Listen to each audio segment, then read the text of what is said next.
Je viens d'exil. Je viens d'exil.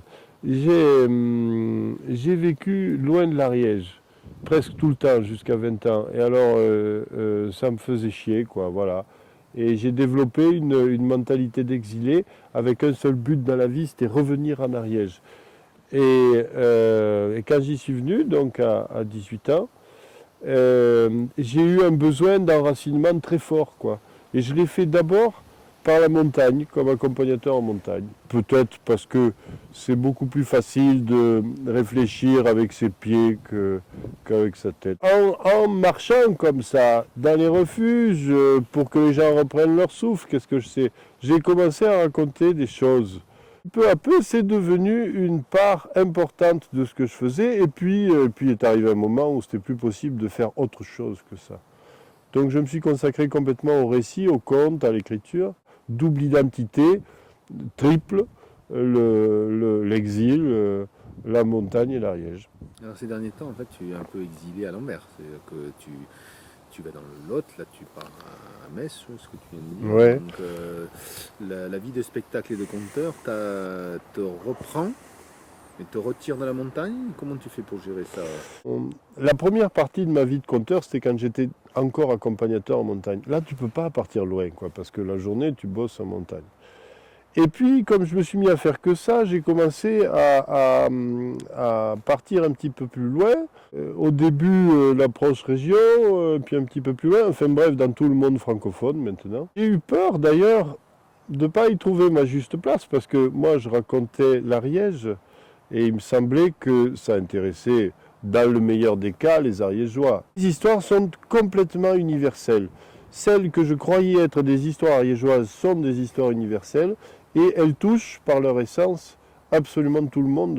Voilà. Et donc quand je vais raconter en Lorraine ou dans le Pas-de-Calais, ou au Canada ou en Suisse, quoi, ça touche de la même façon toutes les oreilles du monde. Pour toi aujourd'hui, les Ariégeois, les Ariégeoises, au-delà des personnages que tu comptes, c'est qui? Comment tu les perçois? À définir l'ariégeois, c'est pas tellement que ce soit difficile, c'est que c'est risqué, quoi. Je suis chef de famille, mourir à mon âge me paraît déraisonnable, j'essaye d'éviter les coups. On est le département l'un des moins peuplés de France, vraisemblablement l'un des moins riches aussi. Nous, on est en recherche permanente de ce que nous sommes. Bon, alors, peut-être qu'on est partagé, écartelé, et que ça fait mal d'être écartelé, entre l'ariégeois du 19e siècle, du temps où il y avait tant de monde dans la montagne, d'une sorte de passé d'archaïsme rêvé, qui ne devait pas être si drôle que ça au quotidien, et puis un rêve d'une Ariège qui tout d'un coup se réveillerait moderne, quoi. On ne sait pas trop si on porte encore le béret ou si on a des combinaisons de cosmonautes. Alors qu'est-ce que tu lui souhaites et qu'est-ce que tu leur souhaites pour l'année qui va venir? On est en temps de crise. L'ariégeois n'est pas en crise.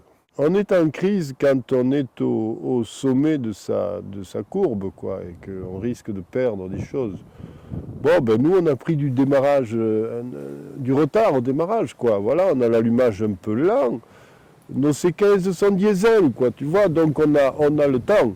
On est en train de monter, écartelé qu'on est, même un peu tiré vers l'arrière avec le béret un peu trop insistant, on est quand même en progression, quoi, vers quelque chose. Quoi, je ne sais même pas, mais on progresse. Il suffit qu'on continue de marcher vers l'avant. Mon Dieu, doucettement, parfois en zigzag, en cherchant les champignons, quoi. Mais continuez à marcher vers l'avant. C'est ce que je nous souhaite pour 2013, quoi. Et puis bon, se dire que de toute façon, tout va bien. Attends. Normalement, l'année dernière, c'était la fin du monde. Ça va.